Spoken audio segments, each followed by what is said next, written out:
Hello everyone. Hope everyone is following the lockdown to fight against the invisible enemy COVID-19. This is Rahul Prakash and I'm professional working in the field of creativity and innovation for the last 8 years. I'm thankful to Nature Biodiversity. Through this video message, I would like to focus on what kind of innovation we should look for if we are taking Earth into consideration. Today, there is great talk going on that Earth is resetting herself because of 80% of population on this Earth is under the lockdown, factories around the world shut down, vehicle movement restricted. Air quality index was 93 last month in New Delhi as compared to 161 in March 2019 as per IQ Air reports. The European Space Agency Sentinel-5P satellite shows that during late January and early 2020 February, level of nitrogen dioxide over cities and industrial areas in Asia and Europe were lower than in the same period in 2019 by as much as 40%. But can you imagine this Earth without human factories or whatever have been shut down today? I don't think so. This pandemic has shown the improvements to air quality are possible when emissions are reduced on a global scale. Government and other agencies have to be run in different way after the pandemic to hold on this temporary improvement.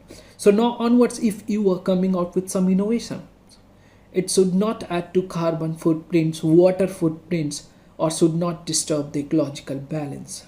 So innovation should lead to sustainability, and if you are innovating and using them at the same time, monitoring is also very much important and can be done by advanced technology like satellite imaging, bioacoustic monitoring, environmental DNA, genomics, etc. All this can capture data at a large scale and also produce massive complex data set.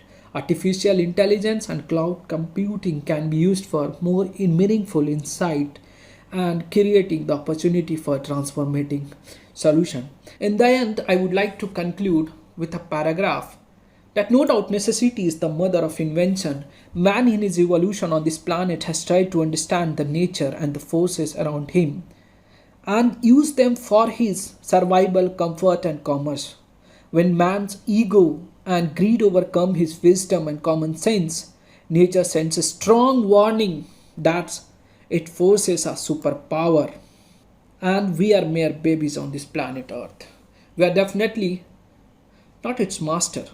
All innovations since the lever, bow and arrow and gun, magnets, electrical power, the incandescent lamp, telephones, nuclear power have today surrendered into a small virus. Let us again look at our innovative spirit in a sustainable manner and hope we make this beautiful planet happy place, not an exploited rock space where man met his extinction or eviction.